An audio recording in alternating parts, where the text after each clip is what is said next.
আসসালামু আলাইকুম। আজকে আমাদের দ্বিতীয় রোজা। আজকে আমরা রোজা রেখেছি আলহামদুলিল্লাহ। আমাদের ছাত্ররাও সকলে রোজা রেখেছে। তারা অপেক্ষায় বসে আছে। আমাদের ইফতার সামনে রেডি। আমরা আলহামদুলিল্লাহ আমাদের আইটেমে রেখেছি গুড়ের জিলাপি, আলহামদুলিল্লাহ, যেটা সবার কাছে প্রিয়, এবং শশা। কলা রেখেছি আলহামদুলিল্লাহ, বড়ই। আলহামদুলিল্লাহ আমরা এখানেও শশা দিয়েছি, দেখতে পাচ্ছেন। সাথে লেবু আছে, কাঁচামরিচ, পেঁয়াজ, মুড়ি, চানাচুর তো আলহামদুলিল্লাহ থাকবেই। সকলের কাছে দোয়া চাই। এবং আমাদের এই ছোটো ছোটো বাচ্চারা যারা রোজা রাখছে সবাই অপেক্ষমান, সবার মনে আল্লাহ তাআলার ভয় রয়েছে।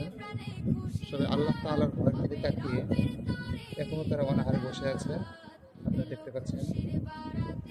আলহামদুলিল্লাহ আমাদের ইফতারি রেডি। এখন আমাদের ছাত্রদের মাঝে বিলি হবে ইনশাআল্লাহ। মসজিদে মসজিদে খুশির এলান, গুনগুন গুনগুন ঘরে তাসবিহ কোরআন। মসজিদে মসজিদে